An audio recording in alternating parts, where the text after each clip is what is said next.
Thank you, Chair, and thank you both, Professor Mazzucato and Professor Jones. I wasn't here for the first session, so this is all very new to me, and it's been very interesting.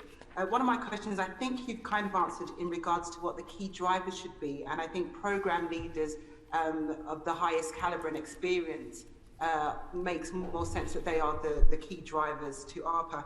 But I'm struggling a little bit to understand the difference between ARPA and UKRI. If UKRI is very new, I don't see why it can't be a part of UKRI. So I'm still struggling with why we need ARPA. Very pithy question, and if we could have a short answer from both of our witnesses. Professor Mazzucato first. I mean, you're absolutely right to ask that question, and it comes back down to, why do we have to keep, changing names of existing institutions or set up new ones? What is the real gap? And I think, that's why I think it was really helpful that we began this session talking about, where are the problems in the innovation system and how might an ARPA type institution help solve that? So we talked about the fact that one of the key gaps was this lack of kind of challenge orientation, mission orientation within the innovation system. And I don't think currently, at least, that's, UKRI doesn't see itself as having been set up to do that. Now, maybe it could evolve to do that, and ARPA could potentially sit in, inside UKRI. I don't think we should, say that definitely shouldn't be the case.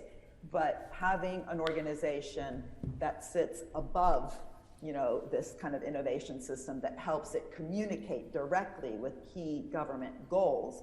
And then again, as we've been talking about, actually having a program-specific kind of structure to that, but still, in direct conversation with the key challenges that the UK economy and society is facing, that currently doesn't exist. And why not experiment with that and actually give it as much freedom as possible, but obviously be as connected as possible with the other bits of the system. If we don't connect it with the other parts of the system, I don't think it will work. Thank you. And Professor Jones, finally. Well, I think if you, and again, I think it's too early to see what kind of organisation UKRI is, because it's still young. I think an organisation that could accommodate ARPA would need to be one that would accommodate pluralism. It would need to be very responsive and flexible. And actually, I think it would. I hope that's the organisation that UKRI is developing towards.